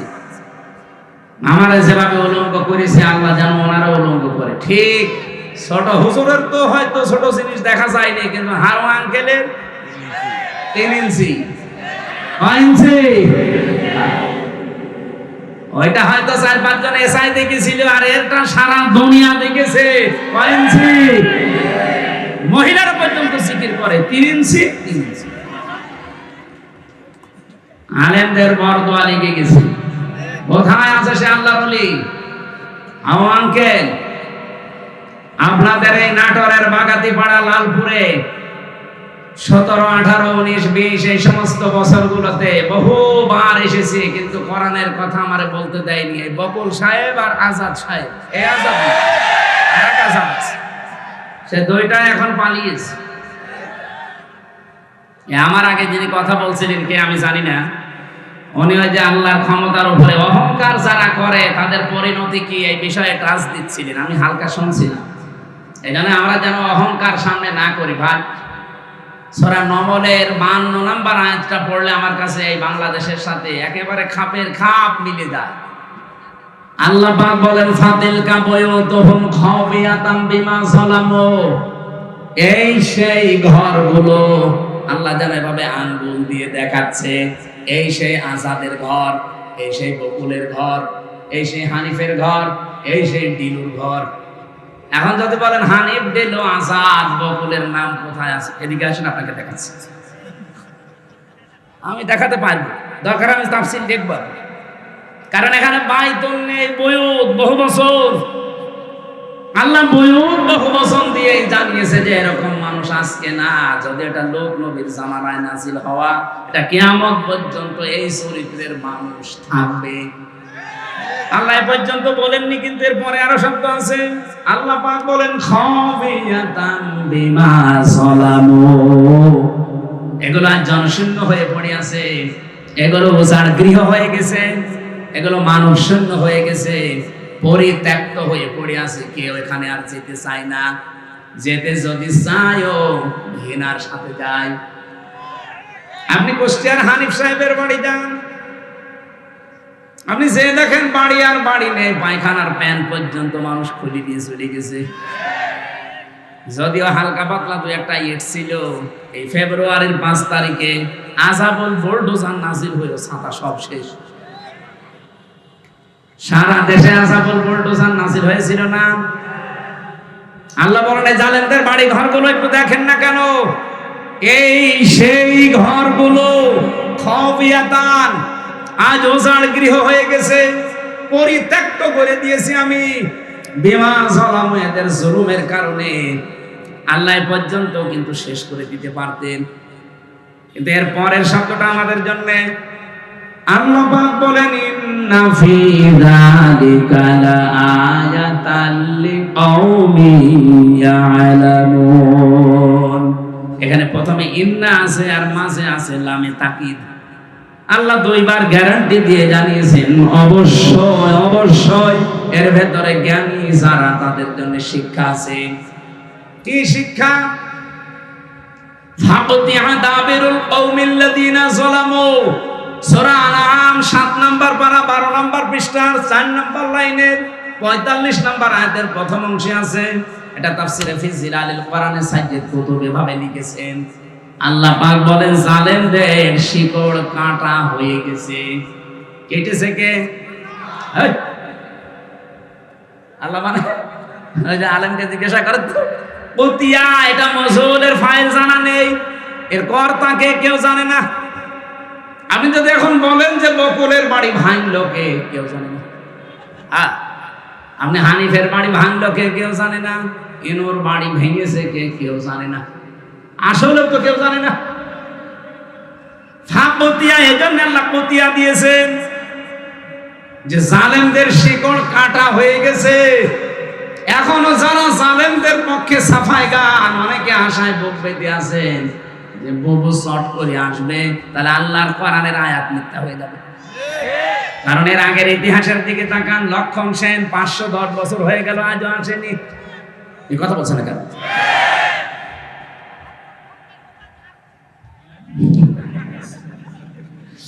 আমি যতগুলো দেখলাম ইতিহাস, একটাও ফিরে আসেনি। আশরাফ ঘানি, বাশার আল আসাদ, এক কথা বলছে না কেন? এই জন্য আশায় যারা বুক বেঁধেছেন ওগুড়ে বালি, ওটা বাদ দেন। ওটা বিশ্বাস করে বসে থাকলে কোরআনের আয়াত পাল্টিয়ে যাবে। আল্লাহ বলেন জালেমদের শিকড় কাটা হয়ে গেছে। আপনি জোড়া দেবেন কি করে? কেটেছে কে, তাই তো কেউ জানে না। আর একজন বলছে আল্লাহ। আপনি আল্লাহ বললেন কেন? আল্লাহ কাটে, কে কেটেছে কেউ জানে। আপনি চিন্তা করতে পারেন এটা কি কোন ইউনিয়ন? এটা লালপুর। এই লালপুর ইউনিয়ন পরিষদের দারওয়ান থেকে সংসদ পর্যন্ত ধরে ধরে জালেমদের সব সাজানো ছিল। আমি রিমান্ডে 10 প্রকার মানুষ পেয়েছিলাম। 10 প্রকারই ওদের মামলার আয়ু, ওদের যে মামলার প্রসিকিউটর সে ওদের, বিচারপতি যে বিচার করবে রায় দেবে সে ওদের, যে জজ রিমান্ড ডাকবে সে ওদের, যারা রিমান্ডে প্রশ্ন করবে তারা ওদের, যে ঘরের ভেতরে নিয়ে টর্চার করবে সেটা ওদের, যে রায় দেবে সে ওদের। আমার পক্ষে কে আছে? আরে ভাই আল্লাহ তো আছে, একজন আছে, উকিল। একটা উকিল দাঁড়ায় তো ওর কথা শুনলেও চলে, না শুনলে। এই ছিল দেশের বিচার ব্যবস্থা। আর মানুষকে শোনাতে আমরা ন্যায় বিচার কায়েম করছি। বাংলাদেশে যদি এই হয় নাই বিচার, আমি কোন কারণে 3 বছর জেলে ছিলাম আমার জবাব দেন। আমার আপনারা মামলা দিয়েছিলেন যে আমি নাকি আনসারুল্লাহ বাংলা টিমের প্রধান। কি ও ছাতা, ও জীবনে জানি আনসারুল্লাহ বাংলা টিম কি ও ছাতা জানি না, অথচ আমার প্রধান মানিস। জেলের ভেতরে যাওয়ার পরে একজনের সাথে দেখা হয়েছে, ও 17 বছর জেলে আছে। ওর নাম আব্দুল মতিন, ও আছে আল্লাহর দলের প্রধান সারা বাংলাদেশে। বললাম ভাই আপনি তো আল্লাহর দলের সভাপতি, সেক্রেটারি কে? বলছে আমার সেইনি। আপনি সভাপতি, আপনার সেইনি সেক্রেটারি, আর কে নেই এই দেশে জঙ্গি। এই জন্য ডক্টর এনায়েতুল্লাহ আব্বাসী হেফাজত ইসলামের সমাবেশে 3টা প্রস্তাব দিয়েছে যে আবেগে চলে হলেও কেউ যদি ইসলাম এবং মানবতার রাসূল নিয়ে এই বাংলাদেশে কথা বলতে যায় তাকে আইনের আওতায় এনে কঠোর শাস্তি দেওয়া লাগবে। এটা আমরা চাই না। আপনি অধিকারের নাম নিয়ে রাসূলকে গালি দেবেন, আল্লাহর কোরআনের আয়াত বিকৃতি করবেন, এটা আর সামনে যেন না হয়, এই আইন পাস করা লাগবে।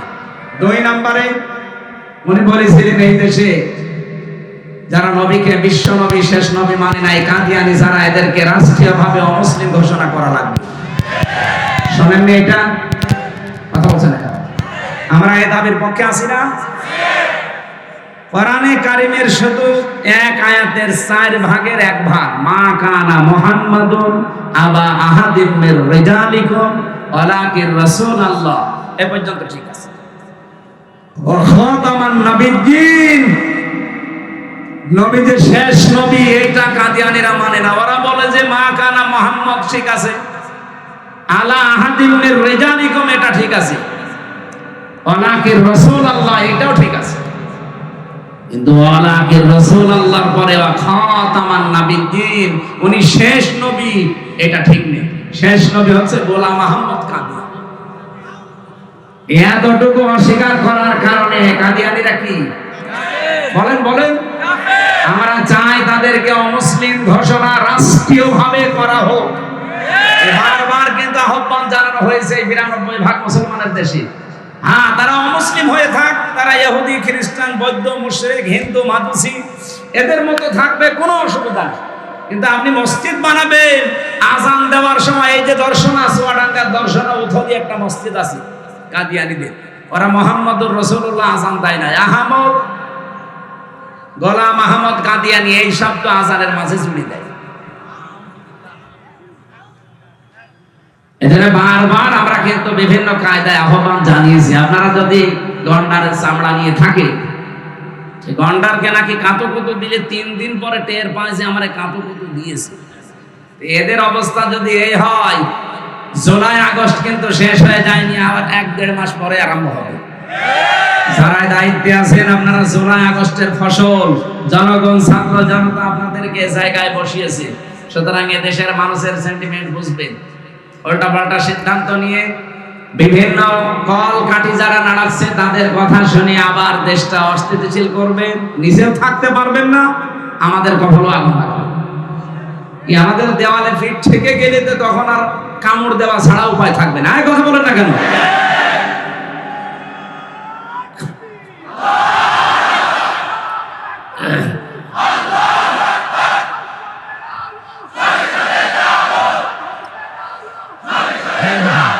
ঠিক আছে ভাই, আমার ভাইরা, আমরা শিরকের যে বিষয় নিয়ে পর্যন্ত এসেছিলাম একটু তাকান। আজ বাংলাদেশে ঐক্যের বারবার ডাক দেওয়া হচ্ছে, সবাই আসেন, কিন্তু শিরক যারা করেন তারা আসলে ওই ঐক্য থাকবে না। কি শিরক যারা করেন তারা যদি এসেও থাকেন লোক দেখানোর জন্য, ঐক্য টিকবে না। এইজন্য শিরক যারা বাদ দিতে পারেন তারা আসেন। ৩ নম্বরে ওয়ালা ইয়াত্তাখিযা বা'দুনা বা'দান আরবাবাম মিন দুনিল্লাহ, আল্লাহ বাদে আমরা কাউকে অভিভাবক হিসাবে আর গ্রহণ করব না। আমাদের অভিভাবক ইন্ডিয়া না, আমাদের অভিভাবক হয় আমেরিকা না, চীন না, রাশিয়া না, আমাদের অভিভাবক কে? এই বিশ্বাসে যারা বিশ্বাসী তাদেরকে এক জায়গায় নেন। ৯২% মুসলমানের ভেতর থেকে যদি সব বের হয়েও চলে যায়, যদি ৫১% টিকে থাকে, এই দেশে আগামীতে কোরআন কায়েমে বাধা কেউ দিতে পারবে না। আল্লাহ এরপরে দিয়েছেন ফাইন তাওয়াল্লাউ, এরপরেও যদি কেউ মুখ ফিরিয়ে যায়, যাক ফাকুলু শাহাদু, আপনি একটু ঘোষণা দিয়ে দেন, ফাকুলু শাহাদু বিআন্না মুসলিমুন, আমরা কারো মুখাপেক্ষী না, আমরা মুসলমান। নবীর প্রথম মিশন ছিল, ভিশন ছিল তাওহীদ প্রতিষ্ঠা। এটার জন্য যে পদ্ধতিগুলো বললাম, এই ৩টার কাছে আসা লাগবে। আসেন বাংলার মানুষেরা এই ৩টা বিষয় নিয়ে আমরা এগিয়ে যাই। ২ নম্বরে নবীর মিশন আর ভিশন ছিল তিনি মানব অধিকার প্রতিষ্ঠা করেছিলেন। এই তথ্য আপনি সূরা নিসা ৫৮ নম্বর আয়াতে পাবেন। ইন্নাল্লাহা ইয়া'মুরুকুম আন তু'আদ্দুল আমানাতি ইলা আহলিহা, অবশ্যই আমি আল্লাহ তোমাদের সবাইকে নির্দেশ দিলাম তোমাদের যাবতীয় আমানত তার প্রাপকের কাছে পৌঁছিয়ে দেবা। এখানে আমানাত বহু বচন, তাফসিরে মারিফুল কোরআন খুলে দেখবেন, এই বহু বচনে মুফাসসির লিখেছেন আমানাত মানে ভোট। কি কথা বলবেন না? আমি কি এটা বানিয়ে বললাম? যদি বানিয়ে বলি কোন আলেমকে নিয়ে এখানে বসান, তাফসিরটা নিয়ে এসে খোলেন, সূরা নিসা ৫ নম্বর পারা ৬ নম্বর পৃষ্ঠা ৫ নম্বর লাইনে, এটা ৪ নম্বর লাইনে আছে ৫৮ নম্বর আয়াত। অবশ্যই আমি আল্লাহ তোমাদের সবাইকে নির্দেশ দিলাম, শুধু হামজাকে না, কুম বহু বছর সবার জন্য আমার নির্দেশ, তোমাদের যাবতীয় আমানত তার প্রাপকের কাছে পৌঁছিয়ে দিবা। যেহেতু আমানত মানে উনি ভোট লিখেছেন, সুতরাং আগামীতে এই দেশে আমরা চাই ৩০০ জন এমপি দাঁড়াবে। ৩০০ জনের ভেতরে অন্তত ১৫১ জন আমরা এমন মানুষ চাই যারা কোরআন বুকে নিয়ে সংসদে যেতে পারবে। এই আমানতটা আমরা নষ্ট করব?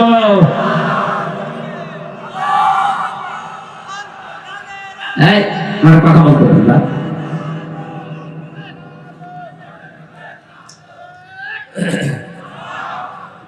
আমার ভাইরা, এটা যদি কারো কাছে রাজনীতি মনে হয়, যদি মনে হয় এটা দুনিয়ার বিষয়, এটা ধর্ম ব্যবসা, হ্যাঁ এটাই আমার ধর্ম ব্যবসা। কারণ আমি এই ব্যবসা করেই কোরআনকে সংসদে পৌঁছে দিতে চাই। আগামীতে আবুল কালাম আজাদ ভাইয়ের মতো যদি বাংলার 300 এমপির 151 জন কোরআন বুকে নিয়ে যেতে পারে, ওয়াইদা হাকামতুম বাইনান নাস আন তাহকুমু বিল আদলি, যখন তোমরা বিচার করবা মানুষের মাঝে, ন্যায় বিচার করবা, ওখানে যদি আপনি কোরআন নিয়ে যেতে না পারেন, ন্যায় বিচার করবেন কি দিয়ে? এই 54 বছরে ন্যায় বিচার দেখতে পাইনি, শুধু এইটা নেই তাই। একটু সুযোগ করে দেন না কেন? 54 বছর তো বিভিন্ন জিনিস দেখলেনি, একবার একটু পাগলামি করে হোক আর যেভাবে একটু দেখেন না কেন? আপনি একবার যদি দেখতে পারেন যে এটা বিচার ব্যবস্থায় চলছে, আমি আল্লাহর কসম দিয়ে গ্যারান্টি দিতে পারি জীবনেও বিনা কারণে জেল খাটা লাগবে না। এই জন্য মানবাধিকার প্রতিষ্ঠা করা এটা রাসূলের মিশন ছিল, ভিশন ছিল। আমাদের জীবনেরও মিশন আর ভিশন এটা হওয়া লাগবে। এখানে যদি কারো দ্বিমত থাকে হাত তোলেন, যে না এটা আমি মানি না, তোলেন। এখানে কেউ কিছু বলছেন না, চলে যাওয়ার পরে যদি লালপুর বাজারে কালকে গিবত করেন না, দাঁত মুখ খুলে ফেলবেন। হ্যাঁ, আমি চলে গেলে এরা গিবত করবে, যে না কিছু বলে গেল বুঝলাম না। বুঝলেন না মানে সব বুঝেছেন আপনি। নবীজির জীবনের মিশন ছিল, উনি মানবাধিকার প্রতিষ্ঠা করেছিলেন। আর মানবাধিকার প্রতিষ্ঠা করার জন্য ক্ষমতা লাগে, আইন লাগে, সেটা হাতে আছে আমাদের? নেই। খুজুনা তামাদামা তান ফাইদা সারা রিশাতান ফিদ্দিন ওয়া নাসতুম বিতারিকিহি ইয়ামনাকুমুল ফাকরা ওয়াল হাজা আলা ইন্না রিহাল ইসলামি যায়রাতুন ফাদুরু মাআল কিতাবি হাইসুদার আলা ইন্নাল কিতাবা ওয়াস সুলতানা লা ইফতারিকান ফালা তুফারিকুল কিতাব। এদিকে তাকান। হযরত মুআয ইবনে জাবাল রাদিয়াল্লাহু তাআলা আনহু যেদিন ইয়ামেনের গভর্নর হয়ে তিনি যাবেন, ঘোড়ার রাকাবের ভেতরে তিনি অলরেডি পা তুলে দিয়েছেন। নবীজি ডাক দিয়ে বললেন, তোমাকে একটা দেশের দায়িত্ব দিয়ে পাঠাচ্ছি, হাদিয়া তোফা তোমার কাছে আসবে, তুমি যেহেতু দায়িত্বে আছো।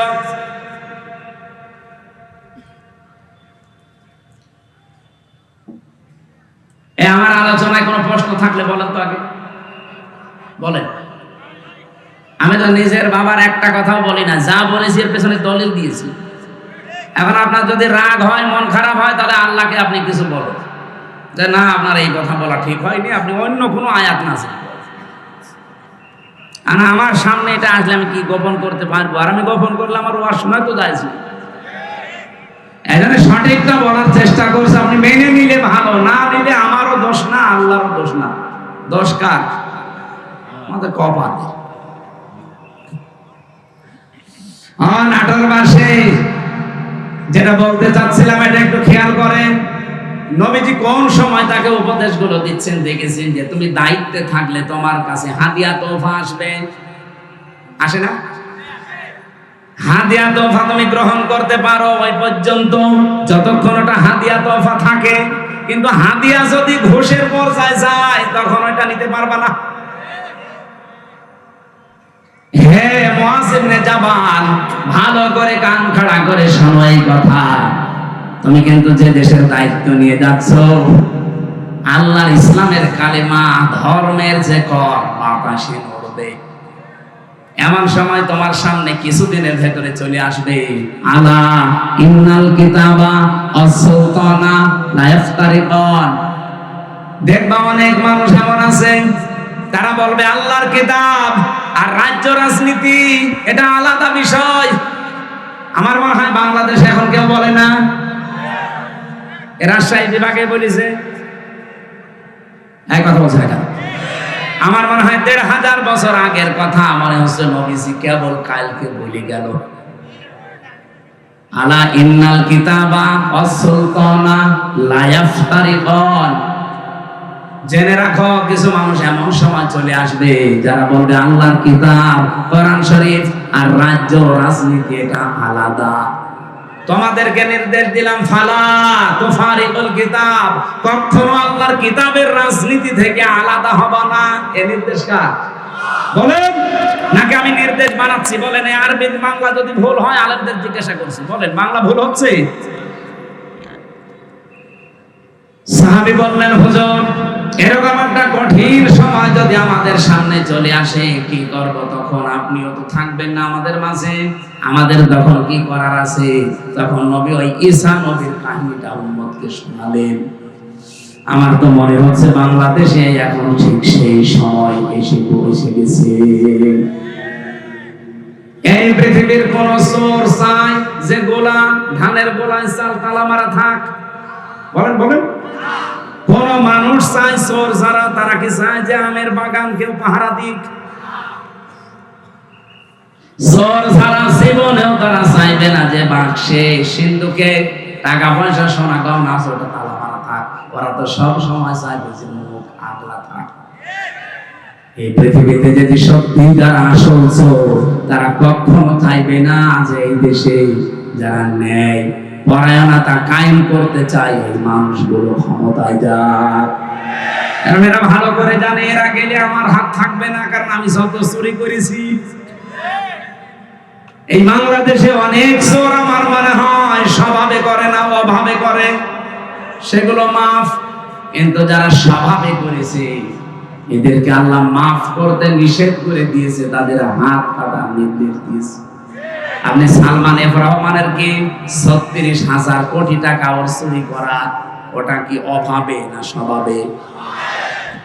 কয়েকদিন আগে মালয়েশিয়া এক লোককে দেখে নিচে বসে বসে চা খাচ্ছে, এসে বললাম কি এখানে বছর বছর আমরা আগে পালিয়েছি, আপনি পালালেন কেন? আপনার না ৬২০টা বাড়ি হয়েছে চট্টগ্রামের, ওইটা ৬২০টা বাড়ি বানিয়েছেন আপনি। এই মালয়েশিয়া আপনার সাহেব পাড়া আছে আপনার নামে, আপনি সাহেব পাড়ার মালিক, বেগম পাড়ার মালিক, আপনি সেকেন্ড হোম হিসাবে এখানে বানালেন। এই সিঙ্গাপুরে বাড়ি আছে, থাইল্যান্ডে বাড়ি আছে, মালয়েশিয়া বাড়ি আছে, কত দেশে আপনার বাড়ি, কিন্তু আজ আপনি থাকতে পারেন না বাড়িতে। ওগুলো সব তালা লাগিয়ে থাকেন আপনি এখন এই হোটেলে। ধরে রাখবো কি করে? আমি বললাম আপনি সাহেব পাড়ায় যেতে পারেন না, বলছে ওখানে যাব। বাংলাদেশের ২০ লাখ মানুষ এই মালয়েশিয়া আছে, আমারে যদি দেখে তো ভর্তা বানিয়ে ফেলবে। এই জন্য চুরি চুরি করে আসি, মাঝে মাঝে নামি আবার উঠে পড়ি। কি জীবন জেলখানার মতো হয়ে গেছে। কয়েকদিন থাকবে ভাবে, একদিন না একদিন তো আপনি কারো সামনে পড়বেন। আমার সামনে যেমন পড়েছিলেন, বলছে দোয়া করি, কিসের দোয়া? আপনার জন্য দোয়া আসবে? ৬২০টা বাড়ি বানিয়েছেন আপনি, তা বাবার টাকা দিয়ে যদি বানাতেন, সব তো জনগণের টাকা। এগুলো কিন্তু চুরি করেছে অভাবে না, কিসে? মানবাধিকার প্রতিষ্ঠার জন্য আল্লাহ এই জন্য আমানত শব্দের পরে দিয়েছেন আইদা হাকামতুম বাইনান নাস, যখন মানুষের ভেতরে বিচার করবা, আনতাহকুমু বিল আদলি, তখন ন্যায় বিচার করবা। ও বাংলার মানুষেরা বারবার এটা আমরা ক্লিয়ার করার চেষ্টা করছি। এই দেশে যতদিন আল্লাহর বিধান আমরা মানুষের ভেতরে কায়েম করতে না পারবো, ন্যায় বিচার শুধু ওয়াজের দ্বারা সম্ভব না। এটা আপনার বুঝতে যত দেরি করবেন তত ন্যায় বিচার পেতে দেরি হয়ে যাবে। নবীদের মিশন এইটা ছিল, ৩ নাম্বার নবীর মিশন ছিল দিন যেন জমিনে কায়েম হয়। এই জন্য আমার খুতবার ভেতরে এই কথাটা ছিল, ওয়ানাশহাদু আন্না মুহাম্মাদান আবদুহু ওয়া রাসূলুহু আল মাবউসু ফিনা বিল হুদা ওয়া দীনিল হক লিইয়ুযহিরাহু আলাল আদিয়ান। আল্লাহ পাক বলেন এমন নবীর সাক্ষী তোমরা দিলে যিনি আমার মান্দা এবং আমার রাসূল, যাকে আমি দ্বীনে হক দিয়ে সত্যের বিধান দিয়ে তোমাদের ভেতরে পাঠিয়েছি। কেন? লিইয়ুযহিরাহু, এজাহার মানে এখানে বহু আলেম আমার মনে হয় জিজ্ঞাসা করলে এজহার মানে বলবে স্পষ্ট করা না। এখানে আবিদা আধুনিক অর্থে এজহার মানে বিজয় করা। এজহার মানে আল্লাহ বলেন লিইয়ুযহিরাহু আলাল আদিয়ান, যত দিন আছে দুনিয়ায়, যত ধর্ম আছে, এখন ধর্ম দুনিয়ায় কত? 4,500 ধর্মের ভেতরে ইসলামকে দাঁড় করানো লাগবে বিজয়ী রূপে। এ ঘোষণা কার? বলেন বলেন। আর ইসলামকে দাঁড় করাতে হলে নবীজি যদি 13 বছর মার খাওয়ার পরে 10 বছর কোরআন দিয়ে রাষ্ট্র চালাতে পারে, কিছু মানুষ বলে হুজুর 13 বছরের কথা বলেন, ওই 10 বছরের কথা বলার দরকার নেই। কেন 13 বছর শুনতে আপনার ভালো লাগছে? নবীজি মার খেয়েছিলেন, আর 10 বছর যে এইটা দিয়ে রাষ্ট্র চালিয়েছিলেন প্রধানমন্ত্রী হয়ে, ওইটা আপনার ভালো লাগে না? মানে সিরাত ইবনে হিশামে দেখবেন নবীর জীবনীকে 4 ভাগে ভাগ করা হয়েছিল। মক্কার জীবনটা প্রথমে 3 বছর, এরপরে 5 বছর, এরপরে 2 বছর, এরপরে 5 বছর, না এরপরে 3 বছর, সব মিলে কত? 13 বছর।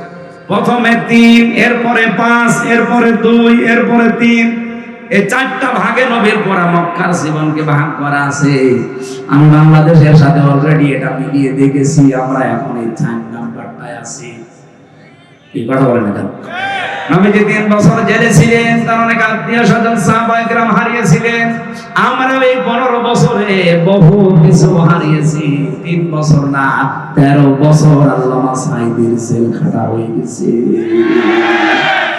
সুতরাং 13 বছর পরে নবীকে যদি আল্লাহ 10 বছরের বিশাল একটা সাম্রাজ্য দিতে পারে, আমাদের সামনেও 15 বছর যেহেতু পার করে ফেলেছি, সামনের 10 বছর আসবে কোরআনের হাতে ইনশাআল্লাহ। কথা বুঝেন?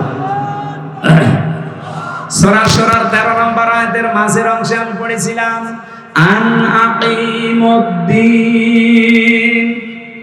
অথচ আয়াতটা নাযিল হয় মক্কায়, এমন কঠিন পরিস্থিতি যেখানে পা রাখা পর্যন্ত সম্ভব না, সেখানে আল্লাহ বলছেন আমার দ্বীন কায়েম করো।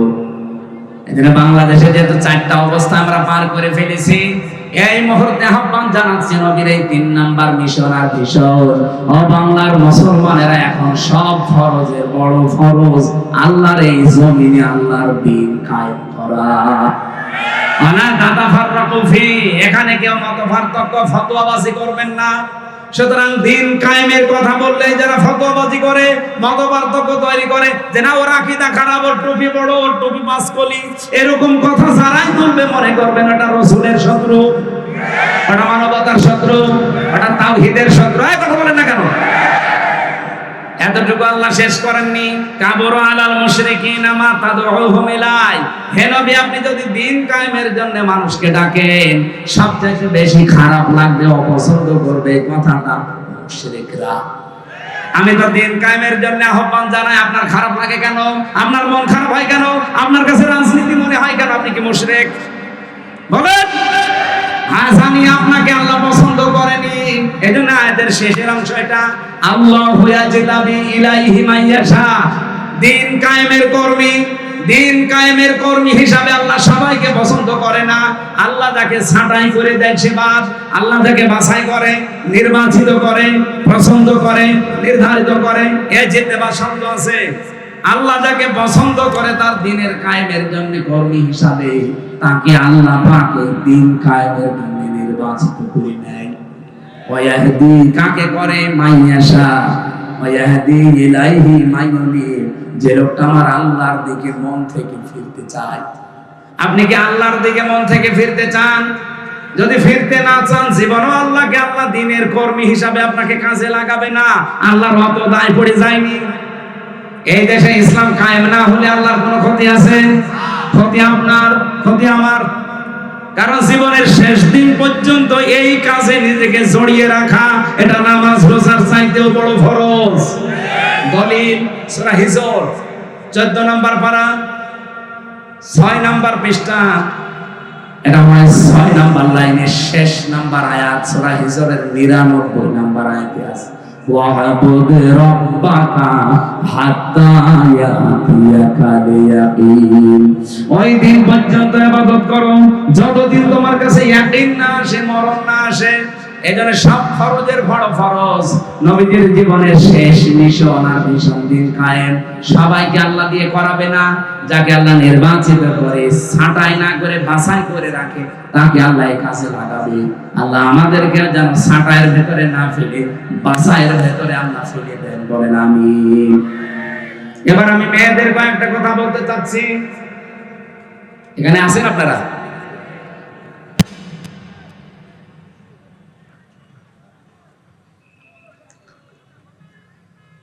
মেয়েরা এসেছে না? সম্মানিত মা বোনরা, কয়েক মিনিট আপনার জন্য আমি শিক্ষামূলক কয়েকটা কথা বলতে চাই। মাত্র 5টা মিনিট সময় দিচ্ছি। মাহফিলটা যেহেতু কাদা ছিল, এখানে পানি ছিল, এর আজকে আপনি ভিডিও দেখেছেন, আমার নিজেরই কেমন আফসোস লাগছিল যে কোরআনের জন্য এলাকার মানুষের এত কষ্ট করতে পারে। যার যতটুকু সামর্থ্য আছে আপনারা দিয়েছেন, আমি দেখেছি। বাড়ি যাওয়ার সময় শুধু ভাড়াটা বাদ দিয়ে এদের কাছে আপনারা একটু উৎসাহ দিয়ে যাবেন।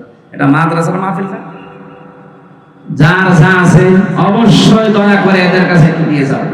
আমি এরপরে মেয়েদের কথা বলার পর আমার একটা লিখিত বই আছে মেয়েদের উপরে, এত বই নিয়ে এসেছেন। এটা আদর্শ নারী, মেয়েদের 6 জন আদর্শ নারী পৃথিবীতে আছে, তাদেরকে আদর্শ মানা যায়। এই বইটা মেয়েদের জন্য স্পেশাল ভাবে। আর দাম্পত্য জীবনের কলহ কেন হয়, এই যে মারামারি, গন্ডগোল, মনোমালিন্য কেন হয়, এটা কিভাবে মিটাবেন, সেই পদ্ধতিগুলো লেখা আছে। 120 পৃষ্ঠা লিখেছি। এটা জেলখানায় বসে বসে লেখা। আপনারা পারলে এই বইগুলো নিয়ে যান। আর সৃষ্টি জগৎ, এটা শিক্ষিত মানুষদের জন্য। সৃষ্টি আল্লাহ একেবারে ওই প্রথম থেকে শুরু করে, এটা সবার জন্য দরকার। এটা শিক্ষিত মানুষদের জন্য দিয়ে হবে। গাড়িতে পাওয়া যায়, যদি পান যাওয়ার সময় নিবে। এক হয় আপনাদের লক্ষ্য ভেতরে কি প্রশ্ন দিচ্ছে, আগে শেষ হোক। এক হয় আপনার লক্ষ্য ভাই, এই ব্যাগ যদি নাও নিয়ে যায়, আপনারা যাওয়ার সময় আমাদের ওখানে দাঁড়িয়ে থাকবে যারা ড্রাম নিয়ে, তোমরা ব্যাগ নিয়ে ওই জায়গায় একটু দিয়ে দিই। মা বোনেরদের জন্য বলছি, একমাত্র একটাই ওয়াজ। খাদিজাতুল কুবরা এই 6টা মহিলার ভেতরে একজন। উনি জীবনে 1 ওয়াক্ত নামাজ পড়েননি, একটা রোজা রাখেননি, জীবনে একটা দিন পর্দায় থাকেননি। তারপরও তাকে আল্লাহ সালাম দিয়েছে, জীবিত অবস্থায় সালাম পাঠিয়েছে, এবং জান্নাতে ঘর বানিয়ে তার জন্য পাঠিয়েছে। একটাই মাত্র কারণ, তার পুরা জীবন পড়ে আমি পেয়েছি। কারণ এই বিধানগুলো মানতে পারেননি কেন? এগুলো নাযিল হয়েছিল তার ইন্তেকালের পরে, এই জন্য তিনি মানতে পারেন। তিনি জীবনে কোনোদিন একটা সেকেন্ডের জন্য স্বামীর মনে দুঃখ দেননি। এ কারণে আল্লাহ খুশি হয়ে তাকে সালাম পাঠিয়েছে। আপনাদেরকেও বলছি, দুনিয়ায় নামাজ পড়েন, রোজা রাখেন, কালো বোরকা পরে, স্বামীর যে হক, মর্যাদা, সম্মান, এটা রক্ষা করে দুনিয়া চলার চেষ্টা করেন। আল্লাহ খাদিজাতুল কুবরার সাথে যেন জান্নাতুল ফেরদাউসে জায়গা করে দেন। আপনারা কয়েকটা প্রশ্ন দিয়েছেন, আমরা প্রশ্নের কয়েকটা। ইমাম যদি জর্দা, বিড়ি, তামাক খায়, তার পেছনে নামাজ পড়লে নামাজ হবে কি? নামাজ হওয়ার জন্য যে 13টা শর্ত আছে, নামাজ ভাঙার কারণ আছে 19টা, নামাজের ফরজ 13টা, 14টাও আছে। এগুলো যদি কেউ ঠিক রাখে, এই তামাক খাওয়া, জর্দা খাওয়া, বিড়ি খাওয়া, এগুলো কি ওই 14টার ভেতরে 13টার ভেতরে পড়ে? যদি পড়ে থাকে, ওনার পেছনে নামাজ হবে না। আর যদি না পড়ে তাহলে অসুবিধা নেই। লালপুর উপজেলা চেয়ারম্যান এবং সদস্য সচিব সাবেক জনাব হারুনুর রশিদ মাপ্পু ভাই কই এসেছে? এত প্রশ্ন এখন দিচ্ছেন কেন? বাপ্পু সাহেব বসেন। তারা তোমরা ঈমান আনো, তাতে জানাজিল করেছি, আর যার সমর্থন আছে তোমরা তা স্বীকার করো। কি সূরা বাকারার 41 নম্বর আয়াত, এর ব্যাখ্যা করব এখন সময় নেই। কালকে মাহফিল আছে লালপুরে, বাগাতিপাড়া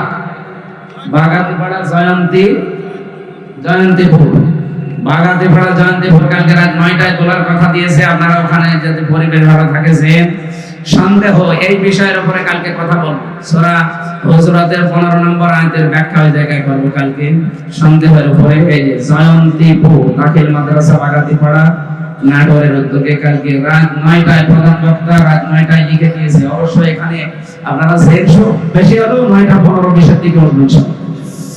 আজকের মতো আমরা এখানেই শেষ করছি। এই 3টা মিশন আর ভিশন জীবনে বাস্তবায়ন করার আহ্বান জানিয়ে আল্লাহুম্মা আমিন।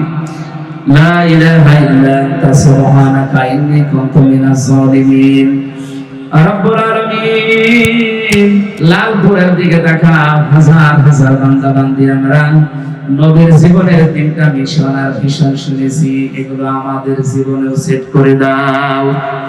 মাহফিল সম্মানিত সভাপতি, আল্লাহ তাআলা আমার আসাদ ভাইকে কবুল করো। এ মাহফিলের প্রধান অতিথি শ্রদ্ধাভাজন শিক্ষককে কবুল করে নাও। রফিকুল ইসলাম সাহেব, মুকুল সাহেবকে মঞ্জুর করো।